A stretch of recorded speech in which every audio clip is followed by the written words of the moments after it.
It all began with a little blood. A certain blood unlike any other. A blood with unheard of potential.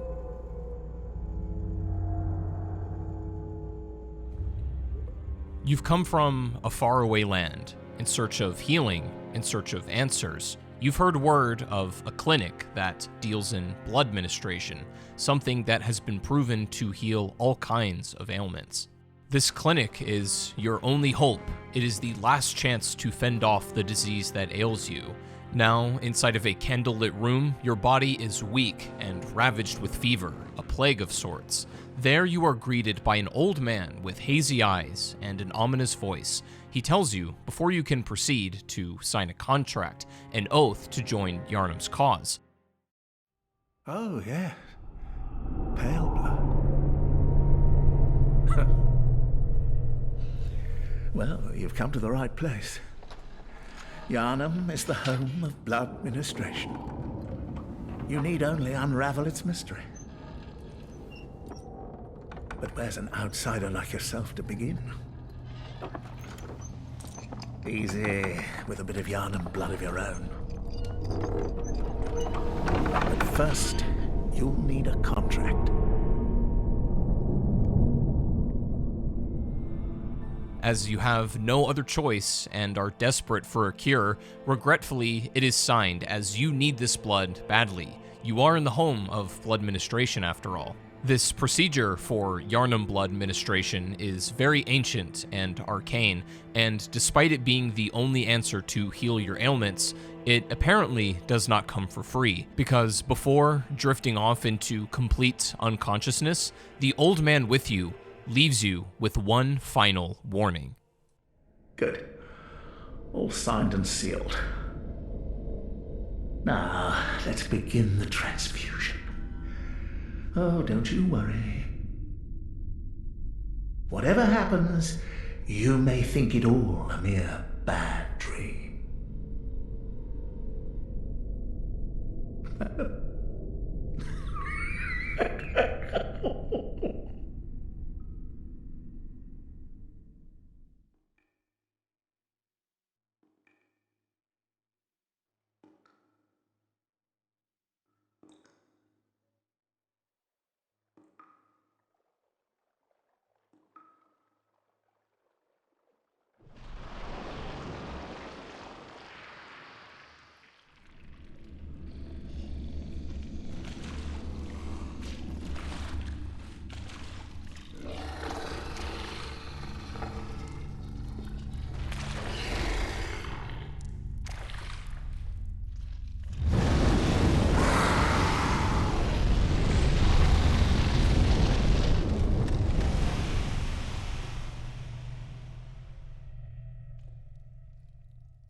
Ah, you found yourself a hunter.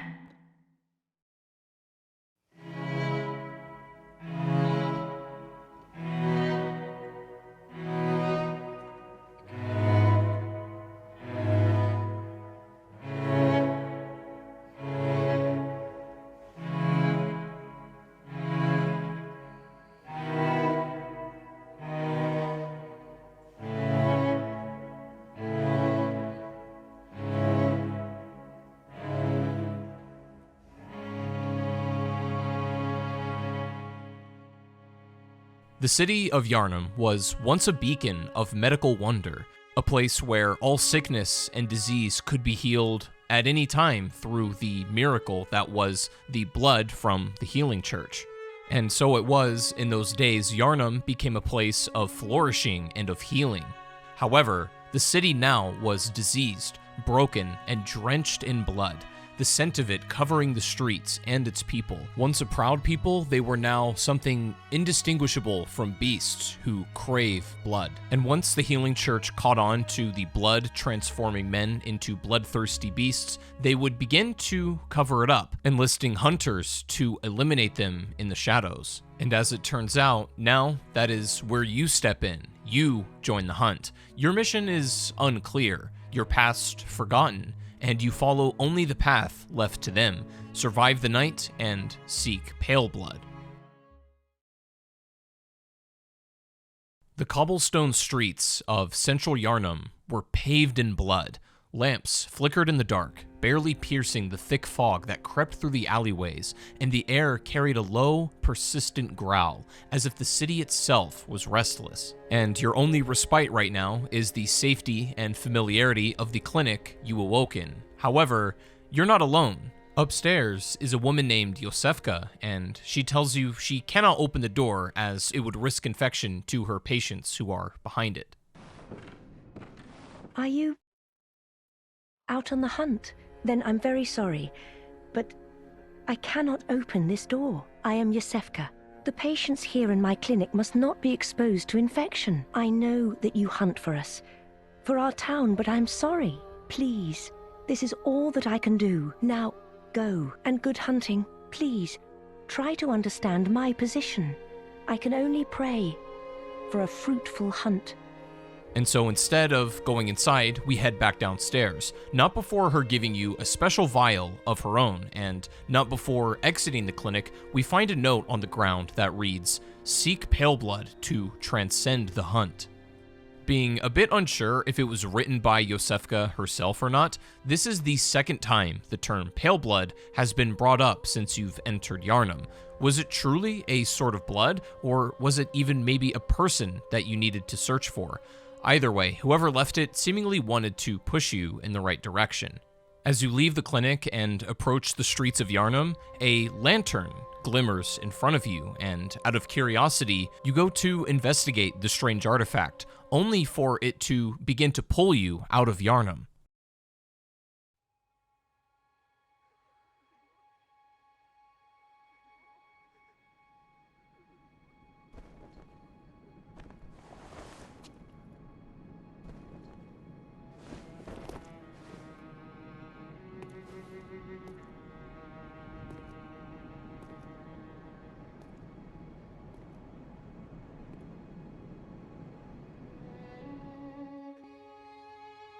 It is now here, inside of this realm of solitude, where you meet somebody named the Doll, a soft-spoken and graceful figure, not quite alive, yet not truly lifeless either.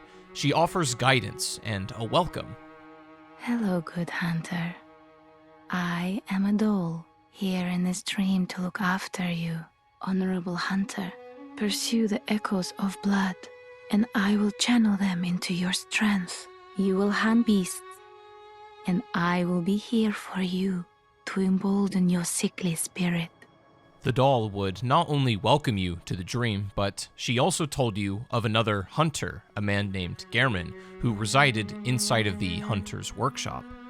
Did you speak with Gehrman? He was a hunter long, long ago, but now serves only to advise them. He is obscure, unseen in the dreaming world. Still, he stays here, in this dream.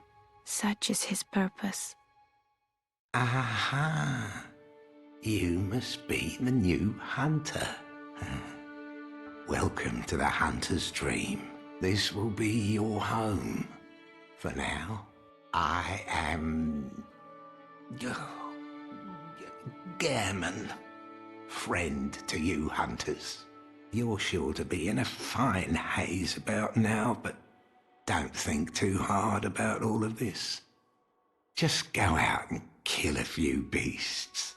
It's for your own good, you know. It's just what hunters do. You'll get used to it.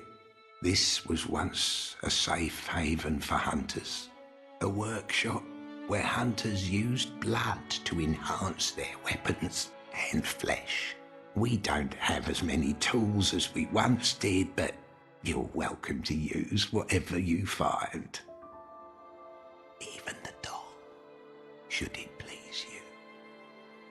Despite Gehrman being somewhat strange in regards to the doll, he does seem to be helpful, and he has a lot of knowledge about the hunt and the dream, and going back to the doll, she tells us about the little ones, the inhabitants of the dream. Ah, the little ones. Inhabitants of the dream. They find hunters like yourself, worship and serve them. Speak words they do not. But still, aren't they sweet? However, it is not our duty as hunters to stay in this realm of solitude forever. Gehrman is an old wheelchair-bound man who spoke in riddles, urging you to continue, and inside of his workshop, we find a note that reads, "To escape this dreadful hunter's dream, halt the source of the spreading scourge of beasts, lest the night carry on forever." As we leave the dream and head back to Yharnam, hooded townsfolk, driven mad by the scourge of the beasts, wandered the streets with their torches and pitchforks, muttering curses under their breath. They called you, the hunter, a foreigner, a demon, a heretic, but it was they who had become something less than human, and at every corner revealed fresh horrors. It was unmistakable who in the city had completely lost their humanity, but amongst all of the beasts flooding the streets of Yharnam, there was a man in a window who was not a beast. His name is Gilbert, and he's willing to talk to us. Oh, you must be a hunter, and not one from around here either. I'm Gilbert, a fellow outsider. You must have had a fine time of it. Yharnam has a special way of treating guests. Well, I don't think I could stand if I wanted to. This town is cursed. Whatever your reasons might be, you should plan a swift exit. Whatever can be gained from this place, it will do more harm than good. And given that Gilbert is also a foreigner like you, it seems reasonable to ask him about pale blood. Maybe he knows something about it. Pale blood, you say? Never heard of it. But if it's blood you're interested in, you should try the Healing Church. The church controls all knowledge on blood ministration and all varieties of blood. Across the valley to the east of Yharnam lies the town of the Healing Church, known as the Cathedral Ward. And deep within Cathedral Ward is the old Grand Cathedral, the birthplace of the Healing Church's special blood, or so they say. Yharnamites don't share much with outsiders. Normally, they wouldn't let you near the place, but the hunt is on tonight. This might be your chance. I haven't heard of pale blood, but that's your best bet if it's anything to do with unique types of blood. Either way, we have some guidance now as Yharnam continues to be ravaged by the scourge, whether it be the twisted hounds with skin peeled back to the muscle, or massive hunched giants who roar with monstrous rage, and amidst it all, the unmistakable cries of a newborn echoed through the night.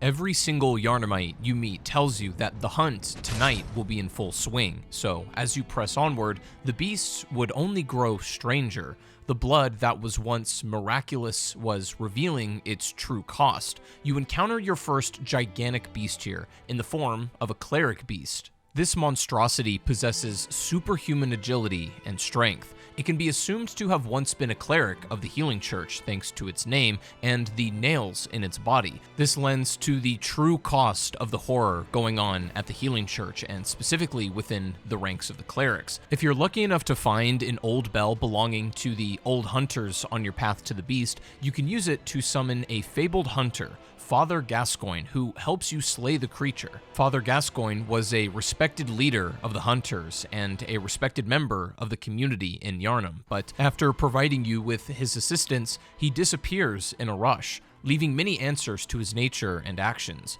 You go on in pursuit of finding him maybe later in hope to learn of what's happening. But the beasts that have beset you are not going to make your traversal easy. After great difficulty, you break through and start exploring the darkest corridors and pathways further within Yharnam. You run across somebody in a strange outfit, and as you speak to her, she reveals to you that her name is Eileen the Crow, part of the Hunter of Hunters Covenant. This covenant is explained to be a group, or more so a certain hunter who, through centuries, has been decided to hunt other hunters who have succumbed to their blood-driven urges and madness at the hands of overzealous hunting.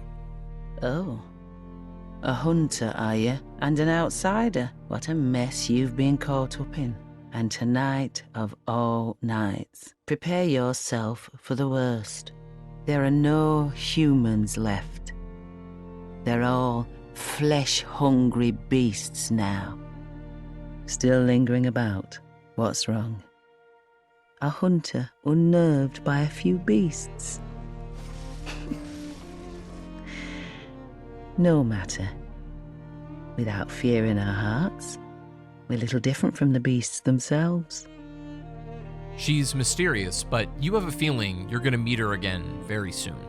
As you begin to make your way through Upper Yharnam, you run across a scared little girl hiding in a building, and when you approach her, she asks if you can find her mother.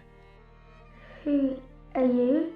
I don't know your voice, but I know that smell. Are you a hunter? And please will you look for my mum? Daddy never came back from the hunt, and she went to find him, but now she's gone too. I'm all alone and scared. My Mum wears a red jeweled brooch.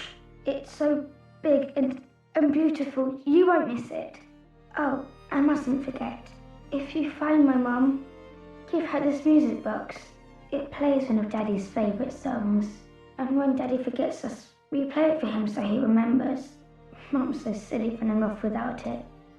Mum knows I'm really brave, and you're very kind. I won't be afraid. I'll be a good girl. I promise. And so, with the music box in hand, you agree to search for the little girl's mother if you come across her. But as you continue your journey, getting closer and delving deeper to the city in search of the Cathedral Ward, the towering heart of the Healing Church, it was here where the truth began to unravel and something strange happened. A note reads, "When the hunt began, the Healing Church left us, blocking the Great Bridge to Cathedral Ward, as Old Yharnam burned to the ground that moonlit night." You begin to piece together that the Yharnam you're in was not the first Yharnam, nor is it the only one that exists. And so this revelation raises the question, who was the Healing Church really? Only heard for its marvelous healing capabilities and accomplishments, this note single-handedly planted a seed of doubt for you about their true nature. The Healing Church, founded on blood ministration, had promised salvation to the Yharnamites and more, but it had built its empire on lies and hidden experiments. Their scholars once studied deep beneath the earth in the ancient ruins of a place called Tumeru, a forgotten civilization where the blood first came from. It had all started a long, long time ago in a labyrinth known to some as the Tomb of the Gods. Buried in the earth directly beneath the land of Yharnam, ancient and foreign civilizations to us began to grow here. And it all started here with the Tumerians, an ancient subterranean civilization who would discover the labyrinth, and after fully exploring it, it would encounter otherworldly beings called the Great Ones, eldritch cosmic entities. These multi-dimensional beings could traverse and exist across several planes of existence. The Tumerians themselves were humanoid-like beings from a pre-human era who would claim the labyrinth and called it Tumeru. And so it was that the Tumerians, understanding that disturbing cosmic forces beyond comprehension could spell disaster, the Tumerians simply aimed to learn about the Great Ones and would build their civilization in an aim to defend them from the outside world. With time, the Great Ones came to appreciate this worshipping and the defense that they garnered and would allow the Tumerians to have access to their power in the form of, specifically, their blood.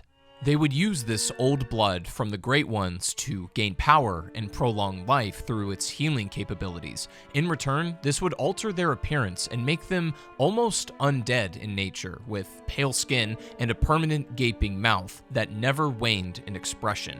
And whether it be the actual blood itself or what they had learned from the Great Ones that changed their appearance is not really clear, but they would gain the wisdom about the Eldritch truth. And while this is never flat out explained, it is rumored to be basically the state of existence and the cosmos, specifically the knowledge to live in a similar existence to the Great Ones, powerful and otherworldly and superhuman. Essentially, the infinite knowledge of the structure of the universe, and perhaps even beyond that, twisted their faces into what we see on the Temerians now, and the service to the Great Ones would lead the Temerians to establish a monarchy to rule. They would decide to traditionally have a woman assume the role, as well as harness a name with classical roots. The reason for the classical roots had implied that since there was a starting royal family who ruled, one needed to be made first to establish a hierarchy. There was even another reason for having a woman rule. The first chosen was Queen Yarnum, who would eventually become a surrogate and means to bear a powerful Great One child. The history of how this came to be is explained through the original blood contract between the two species, as the Great Ones could not impregnate one another. They also maintained no resemblance at all with one another, meaning that each Great One was unique. As such, they would choose to mate with humans, or in this case, Temerians, to conceive their children. This is stated in an ancient relic known as the Ring of Betrothal, as it states, "In the age of the Great Ones, wedlock was a blood contract, only permitted to those slated to bear a special child." However, what initially began as a respect and a fear for the old blood and the Great Ones eventually became a greed and lust for power from the Temerians, and that would eventually be their undoing. As they were witnessing the great power and healing abilities gained by Queen Yarnum during her pregnancy, it led them into a bloodlust. This gift from the Great One incited this lust within them, and after multiple attempts in acquiring Queen Yarnum's blood, they murdered her, alongside her stillborn child, Murgo, who was forcibly removed from her womb. This was the catalyst that led to the collapse of the Temerian civilization. The Great Ones, angered by the Temerians, placed a blood curse on them, and from now, anyone who was tempted to obtain the blood would succumb to their primal urges and become the physical manifestation of a beast, thus beginning the scourge of a beast that beset Yarnum. This means that what the Healing Church discovered inside Temeru in the Tomb of the Gods would eventually break Yarnum. In their pursuit of divinity, the Church sought contact with the Great Ones. They believed that these eldritch gods could grant them the insight and ascension they wanted, and they were right, but oh so terribly wrong as well.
Gilbert had told us to seek the cathedral ward and to seek pale blood. The blood was still the key, and it was through the blood that the church communed with the Great Ones, but it was also through the blood that men became beasts. And so it's here in the Grand Cathedral that you hear a woman praying out loud to herself. Her name is Amelia. Once a loyal servant of the church, she is the last remaining vicar of the Healing Church, seen holding a pendant belonging to Lawrence, the founder of the church. But despite her faithfulness to the Healing Church and her obsession with the old blood, Amelia too would fall victim to the same plague that scourged Yarnum.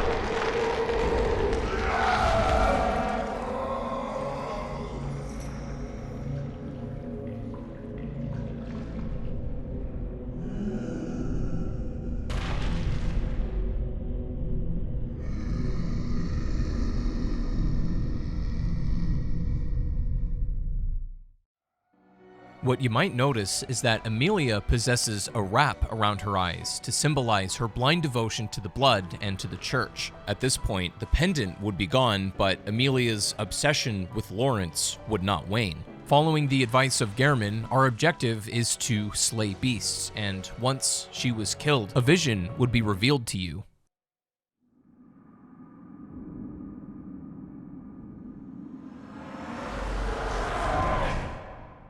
Master Willem, I've come to bid you farewell. Oh, I know. You think now to betray me. No, but you will never listen. I tell you, I will not forget our adage.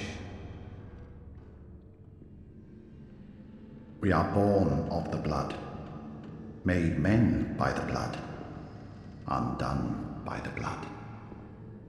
Our eyes are yet to open. Fear the old blood. I must take my leave.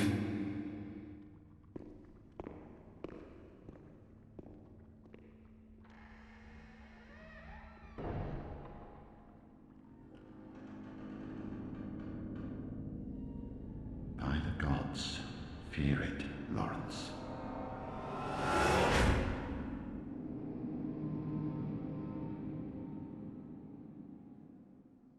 What you glean from this experience is a phrase, fear the old blood, and also a place, somewhere that the church had inherited its madness, a place before its time named Byrgenwerth. But before you can travel there, the night falls and the hunt truly begins. This is your last chance to encounter any Yharnamites that might still be alive and send them to safety. You can choose to either send these people to Yosefka's clinic or to Odin Chapel. One of these Yharnamites is a woman named Ariana, who indulges in the institutions of pleasure.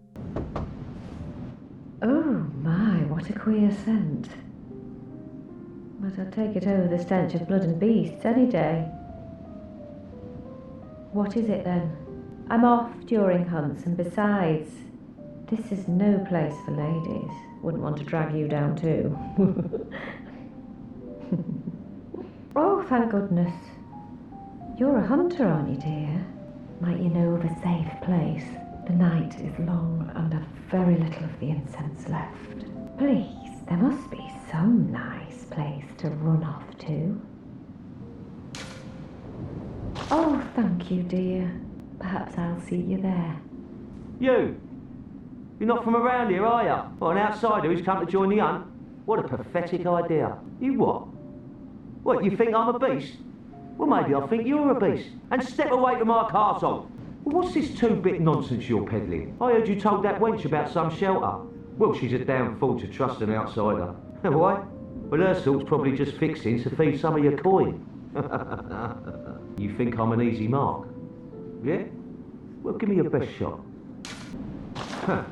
Yeah, sorry, too sharp for that bollocks. I know a superstition when I hear one. Outsiders. Even their lies are predictable. These Yharnamites can seek out the safety of Odin Chapel or can go to Yosefka's clinic for the healing properties she possesses. And so, as you head back to the cathedral with some of these Yharnamites, you travel deeper into the tomb of Odin, and you stumble back into Father Gascoigne, who this time turns more confrontational.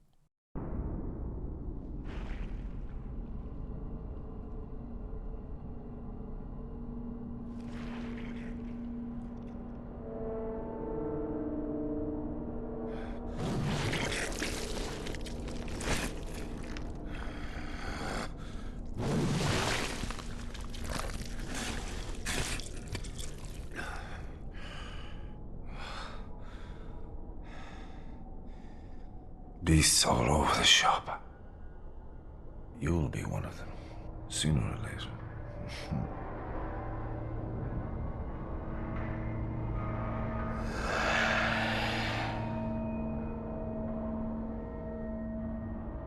Loyal to the mission of the old hunters to slay anyone who even had the slightest inkling of turning into a beast, he challenges you to a duel, but struggles with his own mortality as the fight goes on. What's that smell? The sweet blood. it sings to me. It's enough to make a man sick.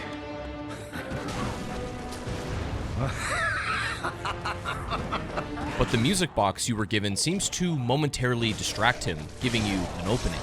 He found himself fully lost to his lust for blood, and as you progress, he fully transforms into what he feared most, a beast himself. In the final blow to him, you can almost hear faintly the words, "Forgive me," before he passes on. Not long after defeating him, you look to a nearby rooftop where you find a woman's corpse donning a red jeweled brooch. It was her, the girl's mother from before that you were looking for. You quickly examine the music box she gives you, and there you see a note that mentions two names at the end, Viola and Gascoigne. It all made sense. She was Viola, who failed to have the music box with her to bring Gascoigne back to the light. Had she had that, he may have retained his humanity after all, but since she didn't, as such, she met a grisly end. Gascoigne, probably consumed with his regret, unleashed the last bits of human will on the hunters until you arrived to end his suffering. You don't have the heart to tell the girl what really happened, so instead, you decide to send her off to Odin Chapel in hopes of giving her a safe place to live in the absence of her parents now. Miss Hunter, was it really her? Mummy, Mummy, don't leave me alone. Eventually, traveling back to Odin Chapel to see if she's made it safe, you realize, sadly, she never did. As you retrace her steps, you find that the path she took through the sewers only could have ended in tragedy. This is further cemented when the entrance to the chapel, you find and kill a giant who, when slayed, possesses the bloodied red messenger ribbon. Returning one last time to the house that you sent her from, you meet another girl, her older sister, who did come back for her. You could have saved her if you had only known, even though you thought it was the only way she could be safe. You return the bloodied ribbon to the sister, and she says,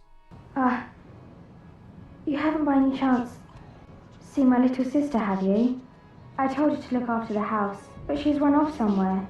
She's still quite small, and wears a big white ribbon. Have you seen her out there anywhere? Oh, how did this happen? Why would she ever go outside?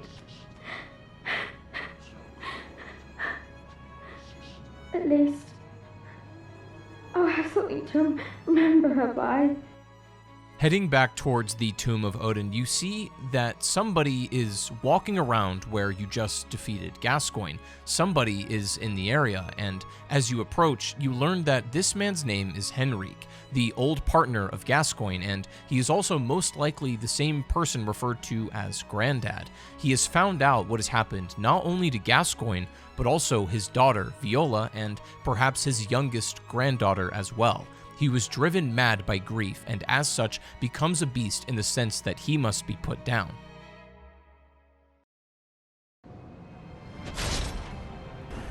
Henrique has nothing left but rage for you. But as the fight grows more furious and intense, it is Eileen who steps in to help and stop the hunter attacking you now. Eileen's purpose has always been to hunt hunters that have succumbed to bloodlust, and Henrique, being the partner of Gascoigne for so many years, now his whole family eliminated, having nothing left, what was keeping him from becoming a beast himself. But Henrique, despite his older age, was still an incredibly competent and fierce fighter, and you only managed to narrowly escape his wrath thanks to Eileen. That wasn't necessary of you, but you have my thanks. We made it with our lives. You're not bad at all. You must have killed Gascoigne as well, then. He was falling apart, I'm sure it had to be done. But try to keep your hands clean. A hunter should hunt beasts. Leave the hunting of hunters to me.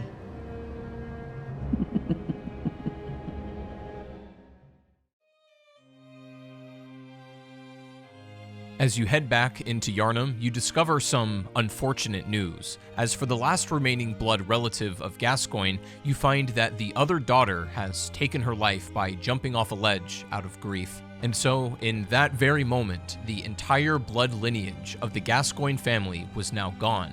dead and soon to be forgotten to the dark hold of this dreadful city.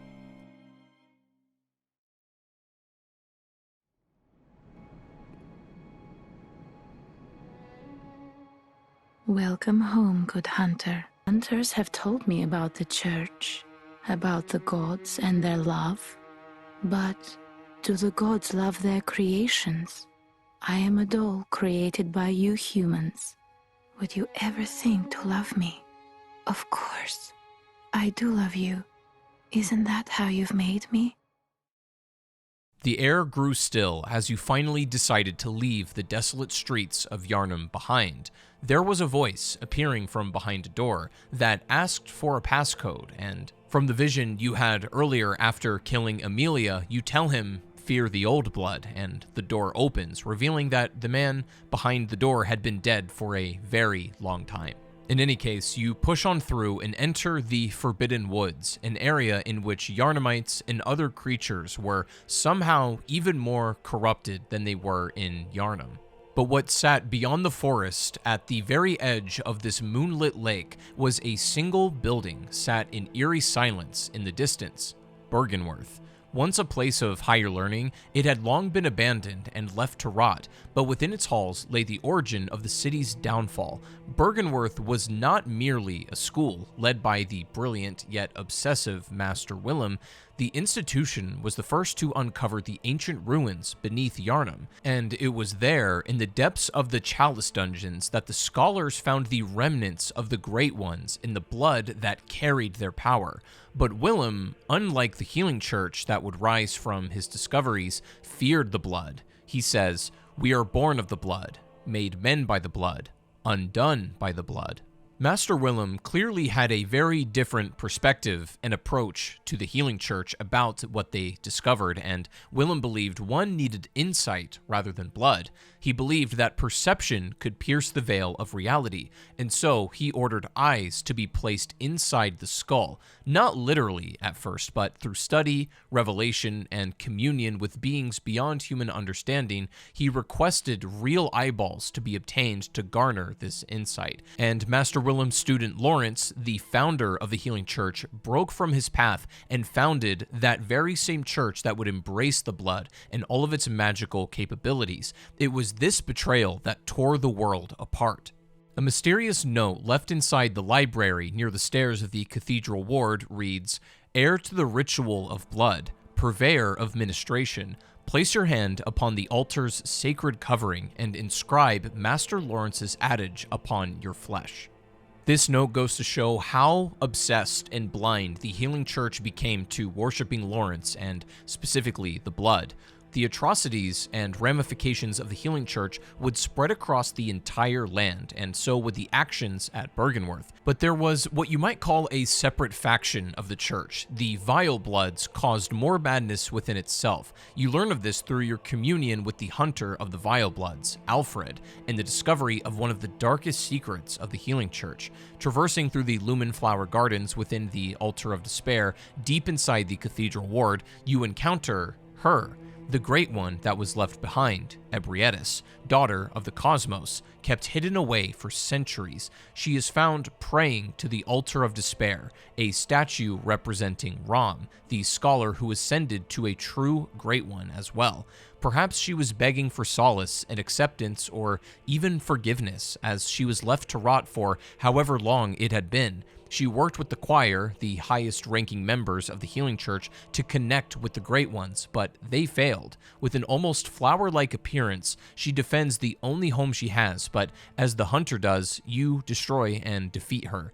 No one knows why she was left behind or why she never ascended like Rom and the others had, but the sad truth is that despite her undying faithfulness to the Great Ones, Ebrietis perished, never knowing the answer as to why she never ascended like the rest of them. You're a beast hunter, aren't you? I knew it. That's precisely how I started out. Oh, beg pardon. You may call me Alfred, protege of Master Ligarius, hunter of vile bloods. So, what say you? Our prey might differ, but we are hunters, the both of us. Why not cooperate and discuss the things we've learned? With this newfound knowledge, Alfred asks to work together, despite your prey being somewhat different. Ah, there's something I want to tell you. A bit of wisdom from the eminent master Logarius. Once, a scholar betrayed his fellows at Bergenworth and brought forbidden blood back with him to Canehurst Castle. It was there that the first of the inhuman Vile Bloods was born. The Vile Bloods are fiendish creatures who threaten the purity of the Church's blood healing. The ruler of the Vile Bloods is still alive today. And so, to honor my master's wishes, I search for the path to Canehurst Castle. In his quest to slay the Queen of the Vile Bloods, agreeing to do so, you travel to Canehurst Castle. A mysterious chariot appears before you in the woods.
And eventually you arrive to Canehurst, where you're greeted with some of the most vile enemies. But it's made very clear that you can see Canehurst has its own lineage, its own culture, and has existed for quite some time. This sect of the Vile Bloods was by no means new, and it is said that the Queen of the Vile Bloods still resides here, and that being Alfred's target, Annalise.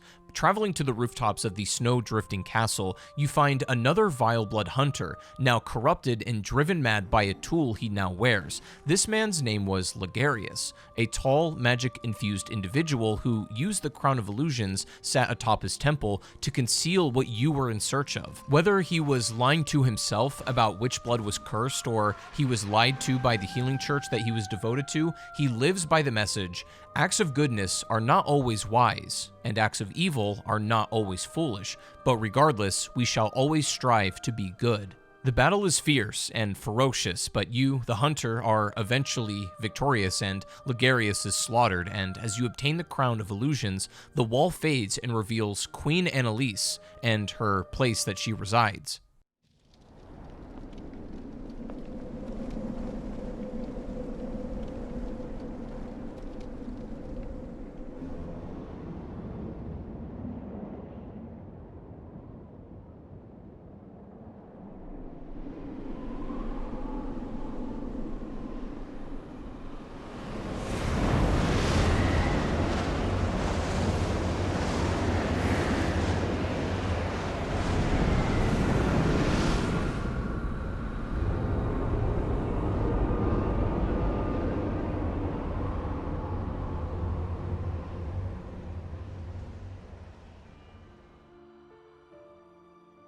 The true kingdom of the Vile Blood Queen is in front of you, and she remains in her throne, unnerved and unwavering, not out of bravery, but something much deeper. She is almost undead in nature, the Vile Blood providing immortality to her as she rots away within with a helm covering her face to conceal her true appearance. Alfred, learning of her location, travels to her, and you see the true nature of Alfred revealed. I've done it. I have.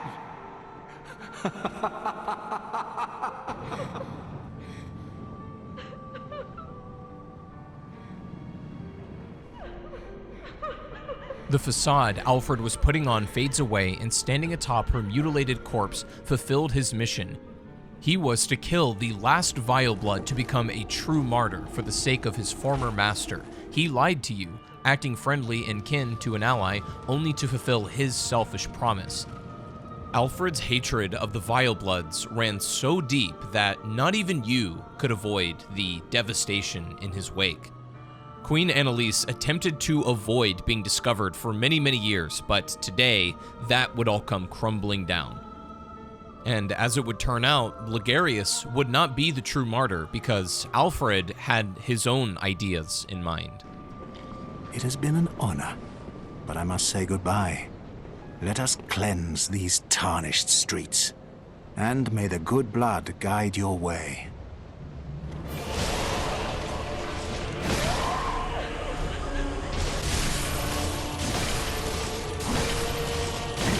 Of the vile bloods, and sworn enemy of the church.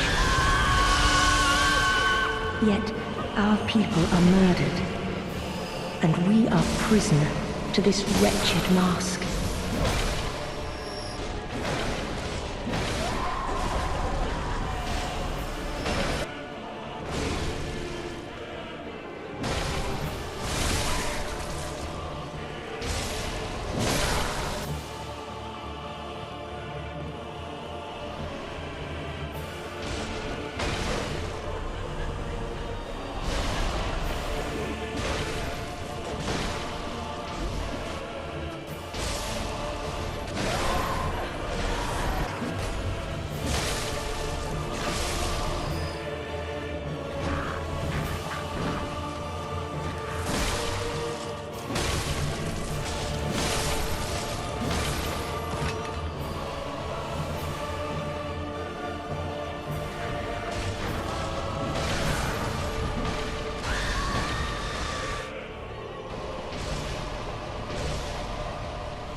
I've done it! I smashed and pounded and grounded this rotten siren into fleshy pink pulp. There, you filthy monstrosity! What good's your immortality now? Try stirring up trouble in this sorry state. All mangled and twisted, with every inside on the outside for all the world to see.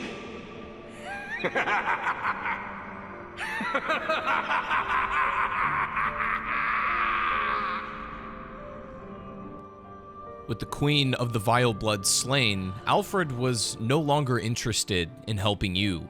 Queen Annalise would be slain, and even her immortality could not save her, but Alfred knew that, and this was only ever going to end one way.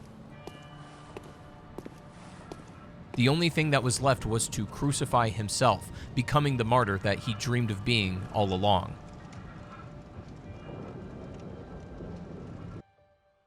Was there any humanity left in this world? The lies, deceit, and pain were almost overwhelming. That was until you discovered an abandoned hunter's workshop where you see a doll, lifeless on the ground, similar to the one you recognized from the hunter's dream. But this workshop is a bit different than the one you reside in. In fact, this doll is carrying a hair ornament, so you take it with you to return to the doll in your dream. Ah, welcome home, good hunter. I must have drifted off. What is it you desire, good hunter? Your presence somehow soothes. I sense the ancient echoes. They course your veins. What? What is this? I can't remember. Not a thing, only I feel. A yearning, something I never felt before. What's happening to me? Tell me, hunter, could this be joy?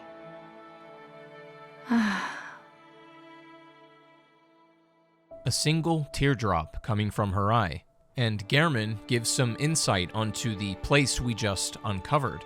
The healing church and the blood ministers who belong to it were once guardians of the hunters in the times of the hunter Ludwig. They worked and forged weapons in their unique workshop. Today, most ministers don't recall the hunters, but they have much to offer you. And so, heed the message of your forebears. Ascend to Erden Chapel.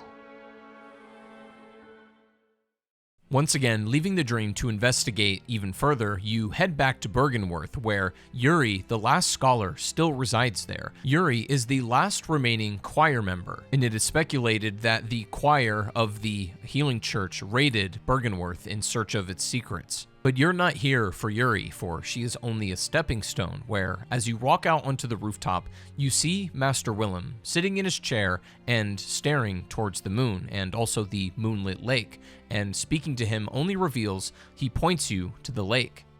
Master Willem's deposition shows that he was steadfast in his ideas of insight and fearing the old blood, for as he points you to the moonlit lake, as you encounter Rom, the vacuous spider, a grotesque creature both terrifying and elegant. Rom had once been human, but she was now a great one, or something close. In fact, it's the same one that Ebriette has strived to emulate. But Rom was vacuous, meaning her mind wasn't all it could be, and that being said, she was not much of a threat to you at all. Slaying Rom shattered an illusion. In fact, it was reminiscent of a note you had just read prior sitting on a shelf in Byrgenwerth. That note reads, "When the red moon hangs low, the line between man and beast is blurred, and when the great ones descend, a womb will be blessed with child." In the distance, you can see a woman hidden under the veil of a white, blood-soaked dress as she cried out beneath the earth.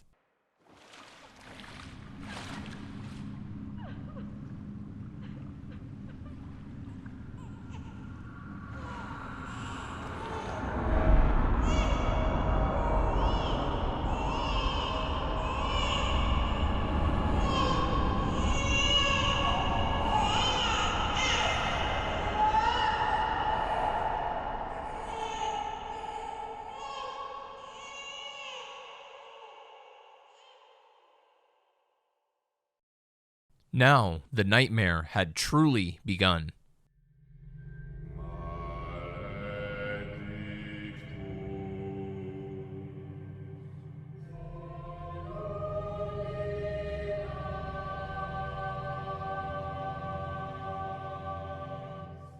With Rom's death, the seal was broken. A red blood moon hangs in the sky. Returning to the dream to tell the doll and Gehrman of what had just happened, you realize that Gehrman is having a vision of his own. Oh, Lawrence, Master Willem, somebody help me. Unshackle me, please. Anybody. I've had enough of this dream. The night blocks all sight. Oh, somebody, please.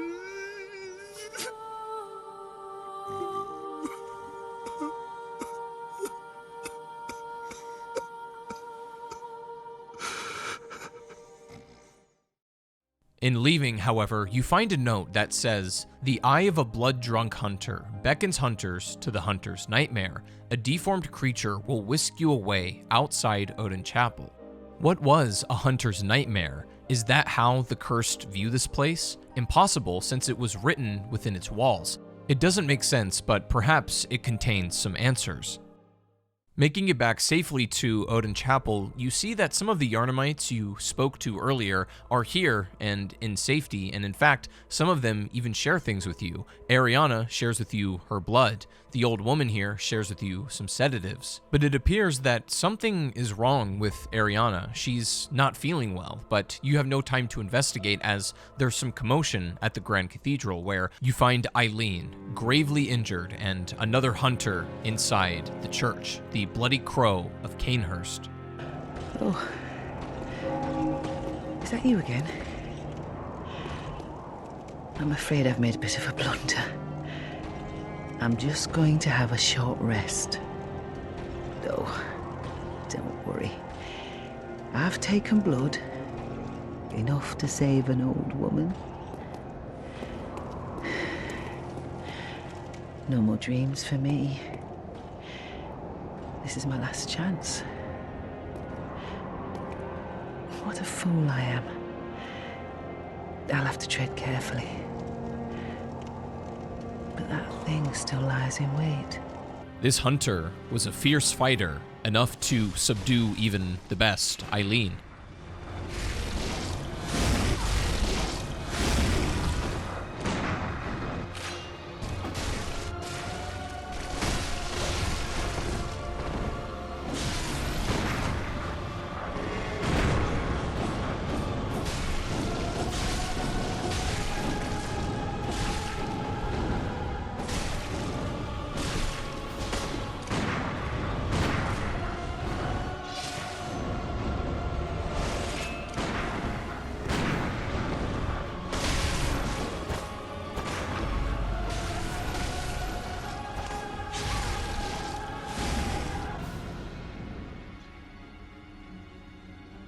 But even in the end, he's still no match for you.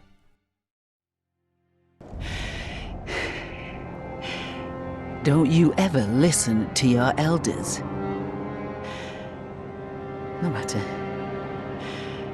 You did save my life. I don't seem to be apt for this life anymore. My glory days were long ago now. This too is hunter's work. But it bears no honor. A burden you may choose to carry. The decision is yours alone. Oh. My eyes grow heavy. Let me rest a while. I'll be fine. Just wait. Eileen, this time, could not be saved, but she entrusts you with the duty of hunting those succumbed to bloodlust.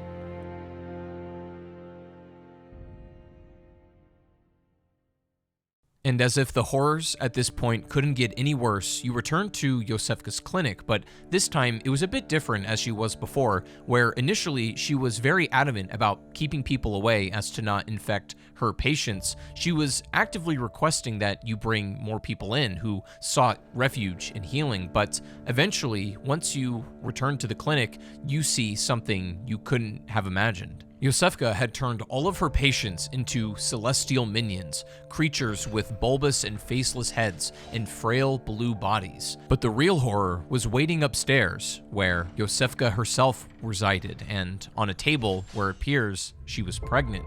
God, I'm nauseous. Have you felt this? It's progressing. I can see things. I knew it. I'm different. I'm no beast. Oh, God, it feels awful. But it proves that I'm chosen. Don't you see how they writhe inside my head? It's rather rapturous.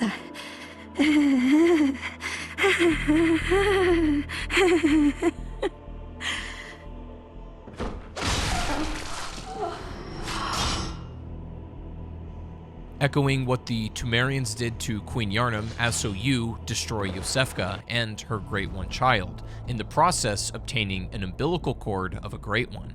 And you decide to hold on to this, as Provost Willem sought the cord in order to elevate his being and thoughts to those of a Great One by lining his brain with eyes, the only choice he knew if man were to ever match their greatness. But as the blood moon falls and you realized Ariana wasn't feeling well, you head back towards Odin Chapel, and as you travel through the sewers, you start to hear what sounds like the cries of a woman and also a child. It can't be. This is a nightmare.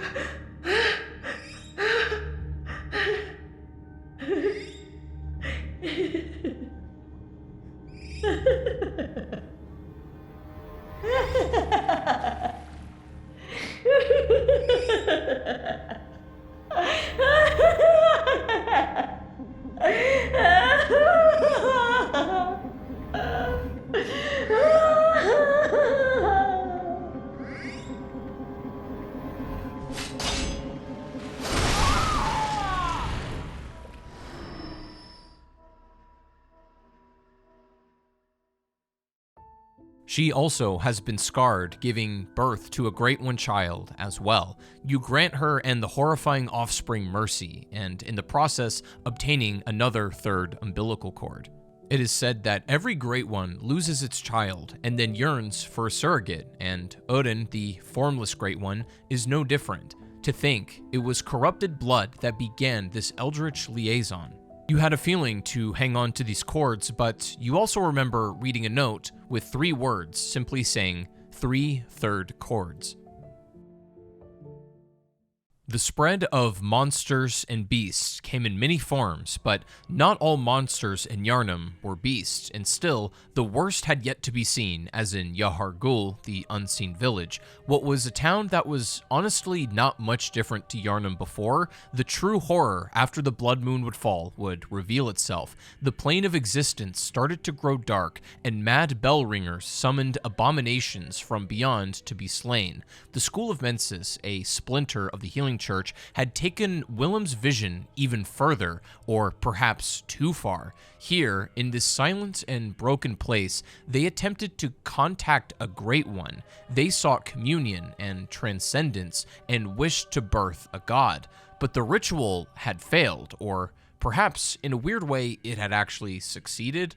Either way, somewhere in a dream wrapped around reality, Murgo was born. The stillborn child of Queen Yharnam and Odin, the formless Great One, an infant whose cries echoed across dimensions. The School of Mensis believed they had summoned salvation, but instead, they trapped themselves in an endless nightmare, with their minds shattered and their bodies left to rot in Yahar'gul. In the lecture hall of the School of Mensis, you would find an abomination in the form of a half-man, half-spider who reveals himself to you as Patches. A hunter of beasts, are you? Glory be. You know not the value you possess. But more's the pity. The hours of the night are many, and the beasts more than I can count. A veritable hunt unending. Not even death offers solace, and the blood imbibes you. He encourages you himself to push deeper into the nightmare, and as you do so, your mind begins to shift. But you'd be mistaken by thinking Patches was indeed a friend to you.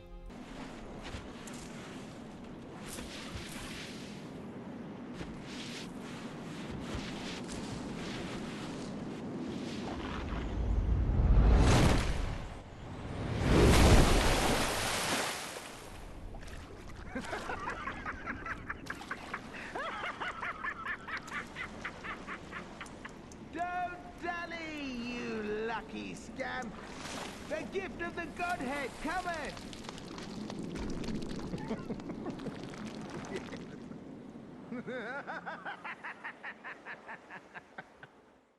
You can now see things that could not have been seen before. This massive invisible creature named Amygdala, for example, the same one that many of them cling to these buildings that were always there, you just could not perceive them. The world twisted and started to reveal truths that it had once concealed. Your insight was growing, yet before you could travel to the deepest unknowns, a black cloud forms at the beckon of bells from maidens within the Advent Plaza. Yahar'gul had already been twisted into a horrific hellscape for which there was no redemption, but it was about to get worse as these witches who were summoning something, an abomination, a disciple of a Great One in a failed form, it was the One reborn.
A horrendous combination of humans infused into the darkest depths from our visions. This thing attempts to stop you from descending to the nightmare that awaits you, but mercifully, you put it out of its misery. Whether this monstrosity was an attempt at a higher life form through rituals and sacrifices, or was created recently or back by the Temerians to appease and endear the Great Ones, it still remains a mystery to everyone. There were more nightmares still to come. However, this was only the beginning, and now the hunt had a new goal. The child must be silenced.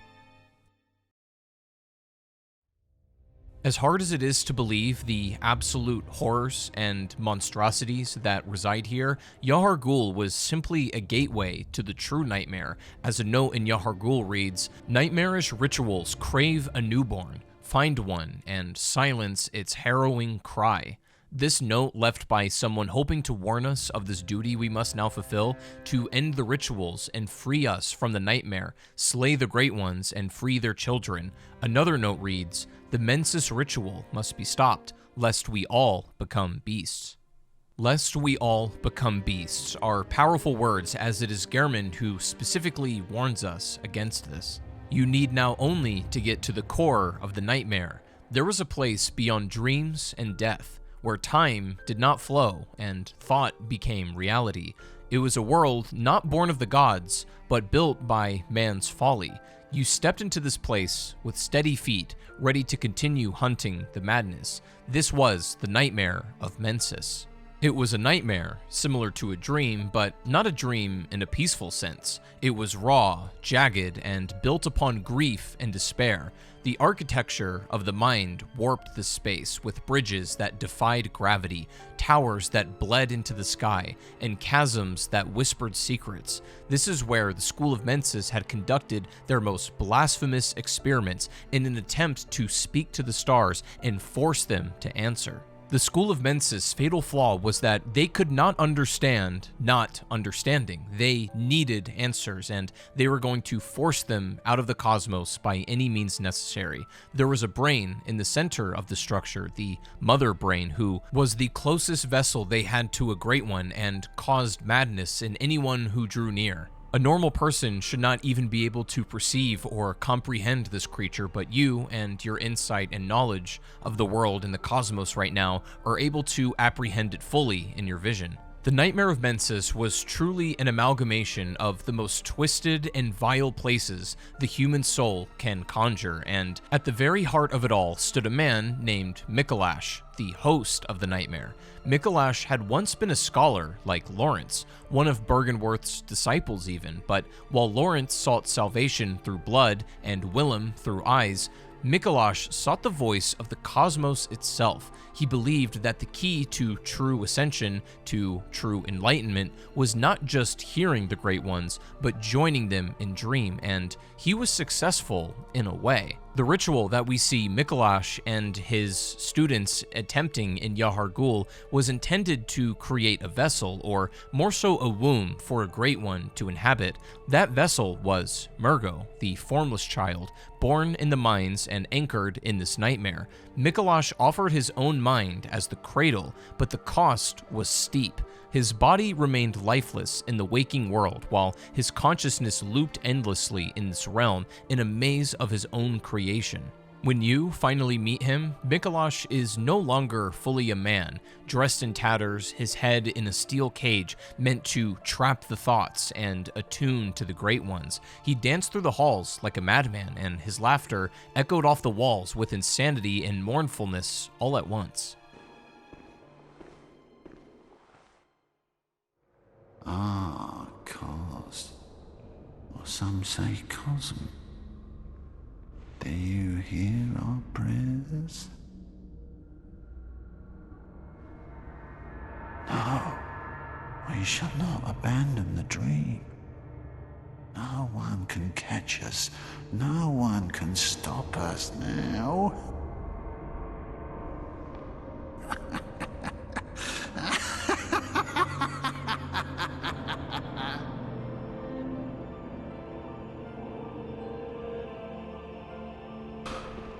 Cos, or some say Cosm. Do you hear our prayers, as you once did for the vacuous Rom. Grant us eyes, grant us eyes. Plant eyes on our brains to cleanse our beastly idiocy. A grand lake of mud, hidden now from sight. The cosmos, of course.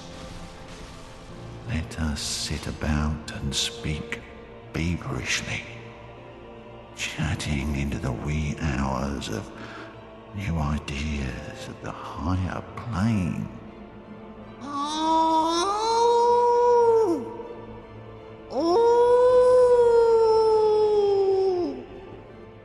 Oh, majestic! A hunter is a hunter even in a dream. But alas, not too fast. The nightmare swirls and churns unending. To him, you the hunter were nothing but an intruder, a mere interruption in a ritual centuries in the making. But as the battle raged and his delusions crumbled, Mikolash screamed out, not in fear, but in joy.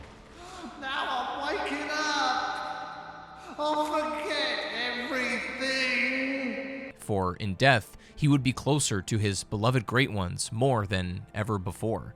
With Mikolash finally slain, it was time to end the nightmare unraveling. You press forward towards Murgo's loft, where the unseen child cried out into the void, the same crying child that could be heard all the way back in Yharnam all that time ago. Murgo, by his nature, could not be seen, only heard. He was a wailing presence cradled by something terrible.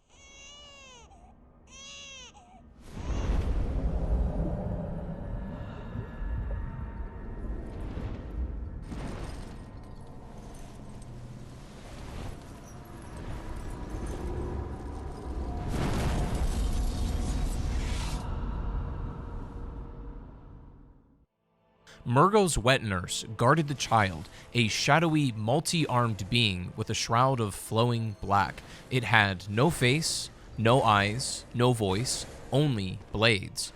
Whether it was a Great One seeking to distance Murgo from any who dare save or harm him, or a guardian summoned by the will of Murgo's mother, Queen Yharnam, no one could really say, for it did not speak. It only defended Murgo. The battle with this entity would be fierce, yet very strange, but when the wet nurse fell, the crying stopped. The silence that followed was so deep that it echoed. The third and final umbilical cord presented itself, its insight strong within it, but their importance was not yet relevant to you.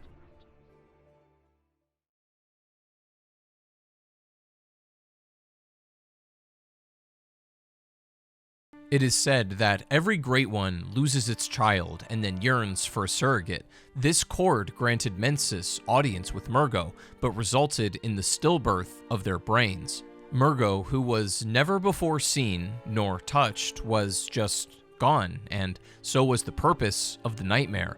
In that moment, the spirit of Queen Yharnam reappeared. She was the tragic and regal figure stained with blood, and her eyes were wet with the pain that had stretched across centuries. She bowed silently to you, the hunter.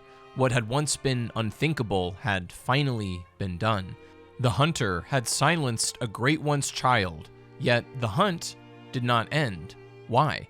The red moon still hung heavy above Yharnam, pulsing like a heart. The beasts of the streets still prowled, and the old blood still flowed. So, what was left?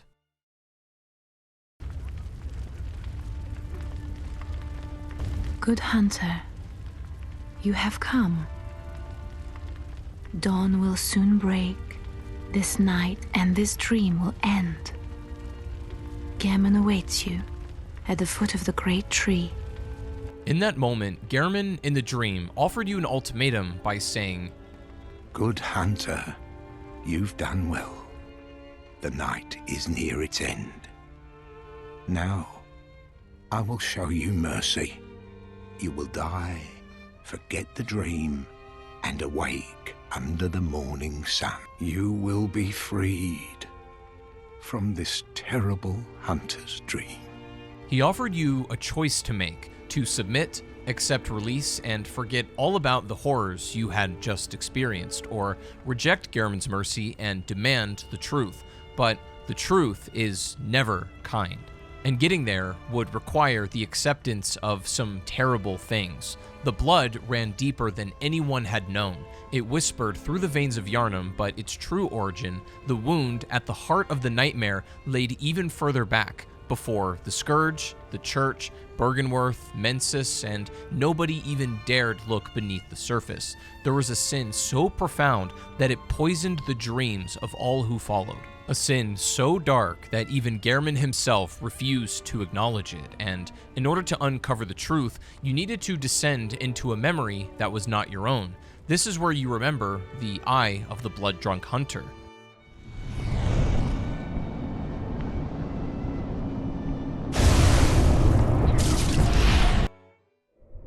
Curse the fiends, their children too.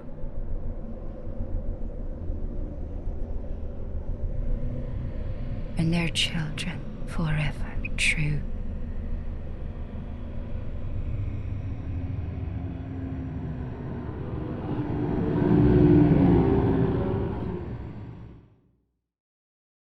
This is a purgatory where old hunters roamed without rest, trapped by the guilt and were bound by invisible chains of their past sins. It was a twisted, alternate reality of Yharnam, ruled by the same bloodlust, yet stained with a much more personal agony. This was the domain of those who had indulged too deeply in the hunt and the secrets behind it. In fact, many members of the Healing Church would find their eternal purgatory in this dimension. There was no hiding it at this point anymore. The Healing Church's sins would be on full, painful display, and at the gateway of this nightmare stood Ludwig, the first hunter of the Healing Church. He was a knight who had once led with honor and valor, but now was nothing more than an accursed beast, his flesh fused to his steed and his mind shattered. Ludwig was one of the most grotesque and fearsome creatures there was, but the nobler the soul, the deeper the darkness.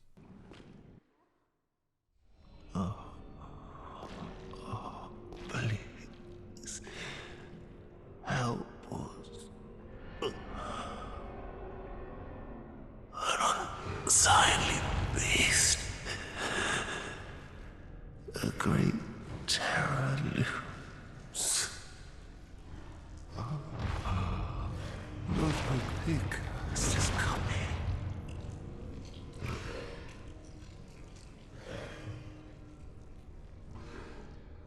Have mercy. Have mercy upon us.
Yet, despite all of the chaos and torment, he clung to a single light, the Moonlight Greatsword, a relic of celestial purity in a sea of blood.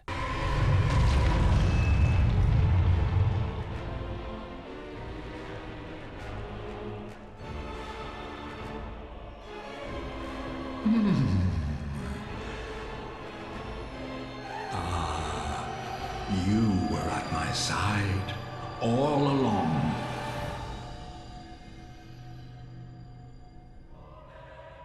My true mentor, my guiding moonlight.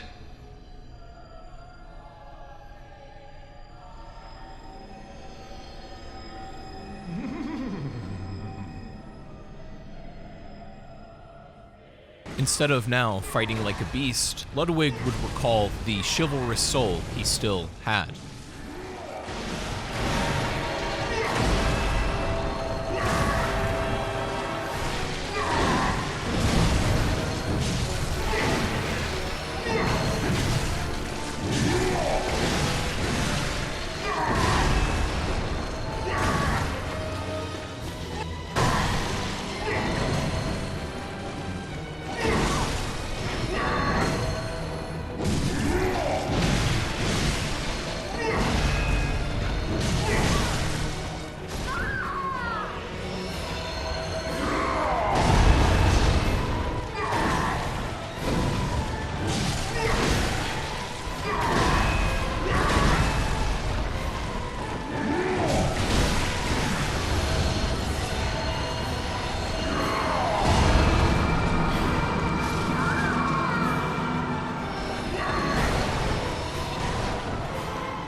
But even in the end, his guiding moonlight would be enough to bring him back for a bit, but would not be enough to stop you. When you defeat him finally, Ludwig weeps not for his fall, but for the path they had all walked. Tell me, good hunter of the church, have you seen the light? Are my church hunters the honorable Spartans? I hoped they would be. Ah, good. That is a relief. To know I did not suffer such denigration for nothing. Thank you kindly. Now I may sleep in peace. Even in this darkest of nights, I see the moonlight.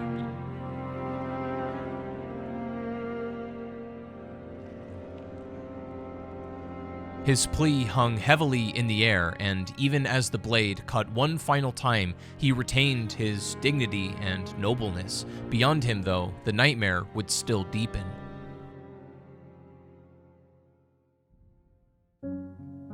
Shrouded by night, but with steady stride, coloured by blood, but always clear of mind, proud hunter of the church. Beasts are a curse, and a curse is a shackle. Only ye, the true blades of the church. Inside of the research hall, once a place of science and healing, the horrors of the healing church's ambition was on full display for you to see. Patients with their heads swollen with fluid wandered around in confusion, chanting, praying, pleading. They were all failed experiments, the sacrifices in the church's pursuit of ascension. They had all been dosed with the blood of a great one, seeking eyes on the inside. A patient named Saint Adelaine asks you to retrieve her brain fluid, and she tells you about a woman named Lady Maria, somebody who ran this research hall. Is that who I think it is? Please.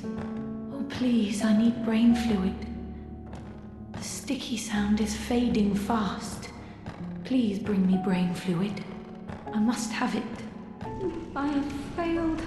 Please, Lady Maria. The state of this research hall and the torture and torment therein was almost sickening. It was the embodiment of despair and failure, and yet every single patient either pleaded for mercy or blamed and pleaded for Lady Maria. But as you pass through, seeing the horrors of the research hall, you encounter the astral clock tower, and inside is a woman sitting on a chair.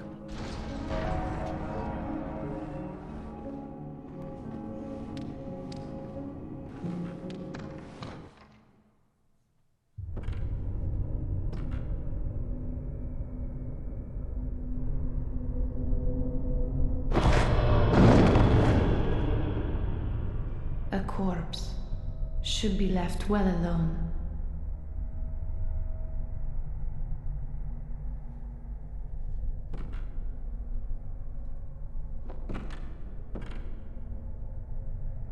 Oh, I know very well how the secrets beckon so sweetly.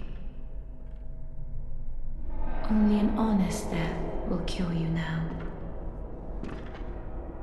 Liberate you from your wild curiosity. What you find is that Lady Maria looks suspiciously similar to somebody you know, somebody in the dream even, the doll. Lady Maria of the Astral Clock Tower had once been Gehrman's finest pupil, a master of the Recuo and a woman of strong will, but something in her broke when she witnessed the horrors beneath Byrgenwerth, when the fishing hamlet was violated, and when Koss died. Gehrman would attempt to recreate his favorite and finest pupil, Lady Maria, and make her likeness into the doll, and that's why she responds to the hair ornament when we give it to her. However, Lady Maria would throw away her weapons, her past, and even her name. She subjected herself to be an eternal guardian in this purgatory to prevent anybody from witnessing the horrors that lay behind it in the fishing hamlet. Now in the dream, she stood watch over the clock tower, guarding the passage to the place that haunted them all. But it was time to push through and search for the truth once and for all.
She fought with purpose, fury, and grace. It reflected what you might have become at this point in the real world.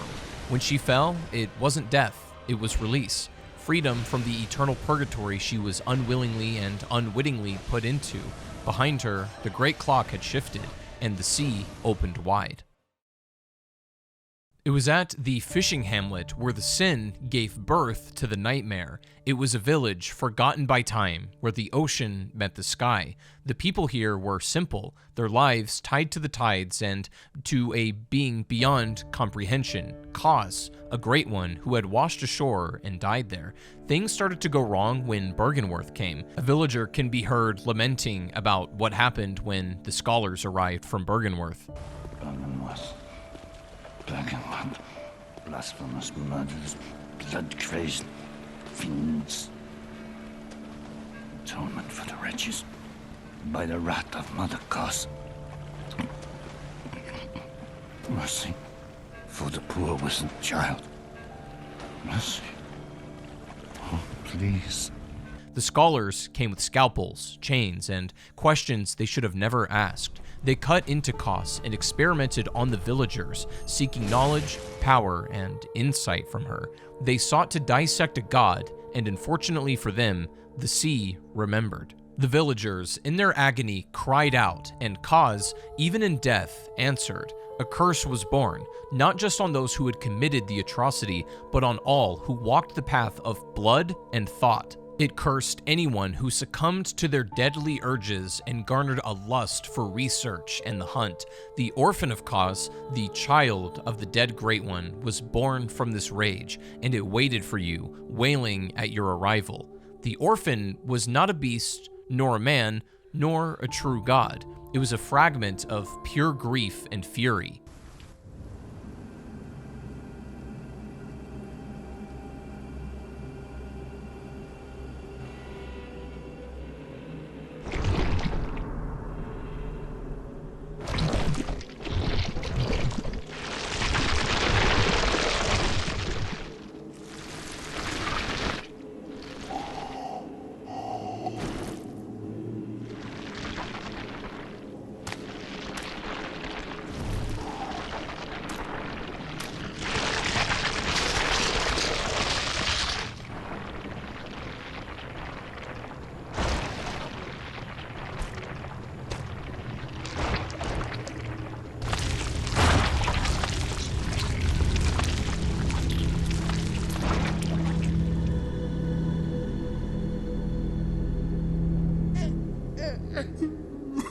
It fought you with desperation in a very raw, broken, and angry manner, and you, too, fought with purpose until the wrath of the ocean was dead. And when it was done, the sea calmed, and the curse lifted, and Kos, forgiven, perhaps, turned away.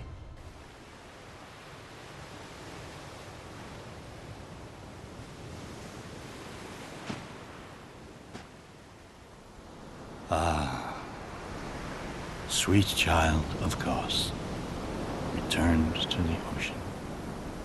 A bottomless curse, a bottomless sea, accepting of all that there is and can be.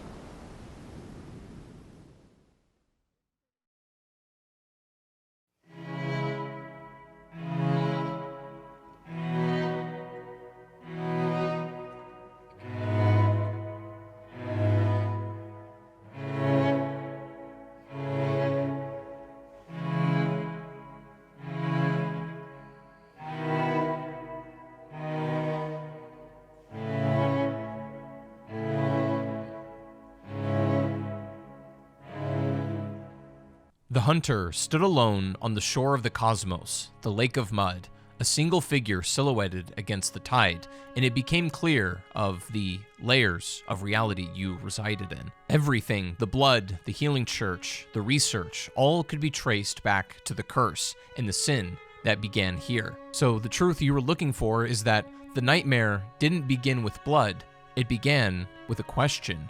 What if we could become more than human? And the answer laid not in strength, knowledge, or even ascension, but in the acknowledgement of what had been lost. The fishing hamlet had no names carved in stone, no grand cathedrals, only sorrow. The old hunters could never escape what they had done, but perhaps this hunter, this outsider, you, could choose a different fate.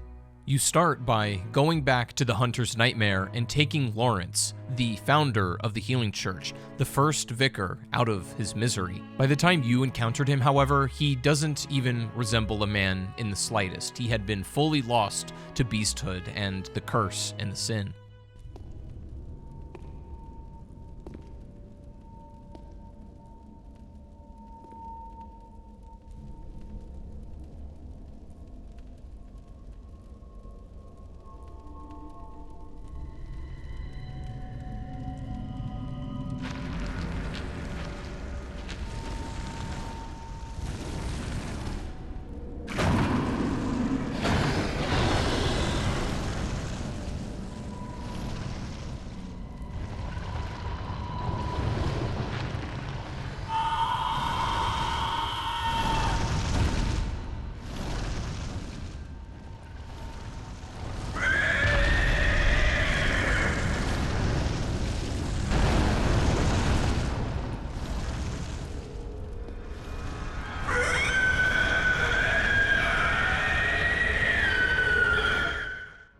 But still, with your newfound perspective, you decide to show him mercy and release him from his eternal purgatory, his never-ending hell. By the time you returned from the nightmare of the sea, you were no longer the same hunter you had once been. You had walked through fire, blood, and memory. You had slain gods, silenced children of the stars, and unraveled a 1,000-year-old curse. And in your eyes now burned something more than determination. It was insight. But now, despite holding on to the truth, the dream still held on to you.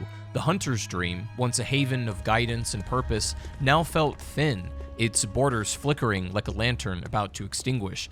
Gehrman remained sat in his chair beneath the moonlit tree, with his hands folded in his lap as if he was waiting for you, and he says, "Good hunter, you've done well. The night is near its end. Now, I will show you mercy. You will die, forget the dream, and awake under the morning sun. You will be freed from this terrible hunter's dream."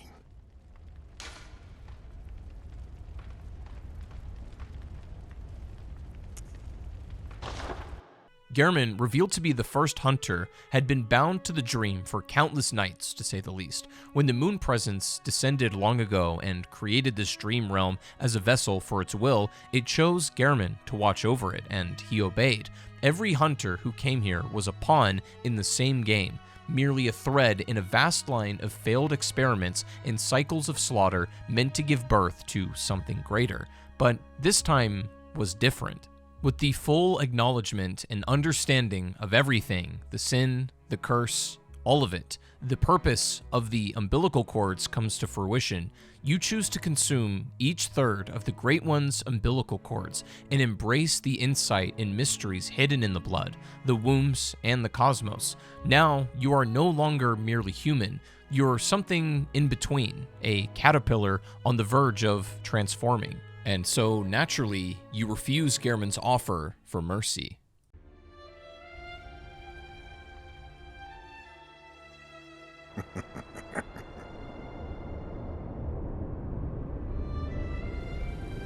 Dear, oh dear. What was it? The hunt? The blood? Or the horrible dream?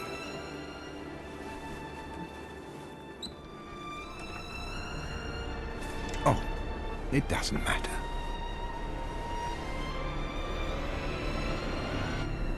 Tonight, Gehrman joins the hunt.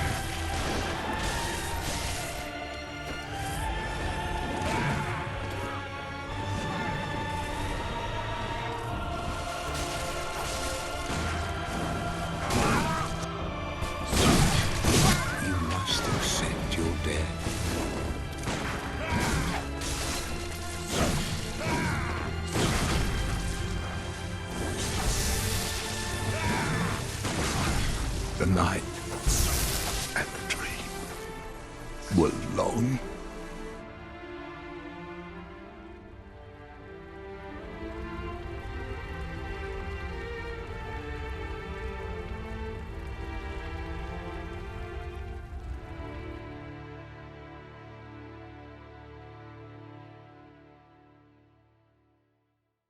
After an intense fight with Gehrman, the first hunter, after refusing his offer, the moon presence arrives to claim its servant.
However, even in the face of this, you do not yield, you do not fall, and instead rise and challenge the moon presence with everything you have.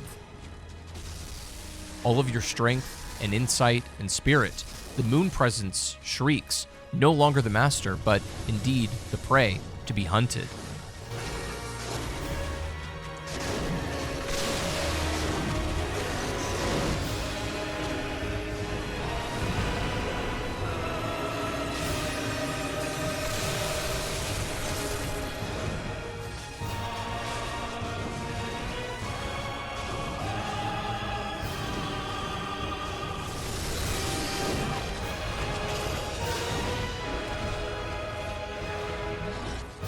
Destroying this creature would mean both destroying the dream and setting Gehrman free, as it was the moon presence who made him a servant in the first place.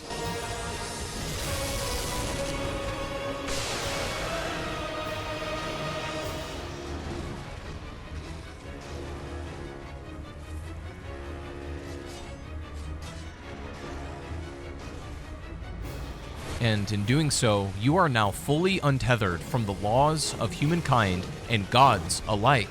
And after slaying the being that once ruled the dream, you now become the dream.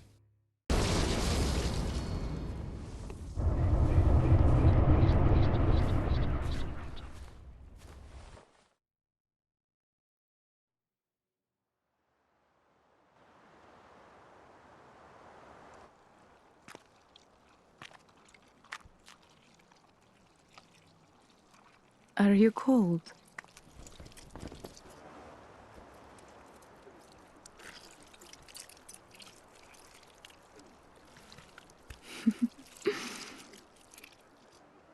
Oh, good hunter.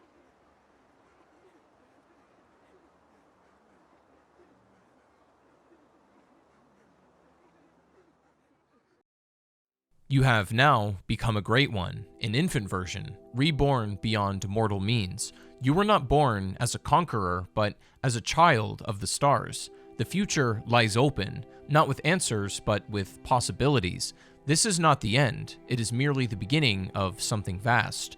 For each path, freedom, servitude, or transcendence, it reflects a truth hidden in your journey, that evolution is not always a triumph, that the pursuit of power comes with unthinkable cost, or that perhaps in becoming something more, we lose that which makes us human. But maybe that's the point, to become something else, to dream a new dream. Your journey began with no name, no place in the world. You were an outsider, given blood and purpose by strangers. But on your journey through beasts and dreams and nightmares, you become something more. Not a hero, not a savior, but a mirror. What the hunter becomes is ultimately what you choose to become. The ending you reach, whether it be freedom, servitude, or ascension, depends on how deeply you investigated the dark, on whether you were willing to see, and whether you were strong enough to bear what you found. To transcend is not to conquer, it is to understand that the self must be lost in order to be reborn, and in that loss, something awakens, for better for worse, all of it residing within blood, as it creates and destroys. O Flora of the moon, of the dream, O little ones, O fleeting will of the ancients, let the hunter be safe, let him find comfort, and let this dream, his captor, foretell a pleasant awakening, be one day a fond, distant memory.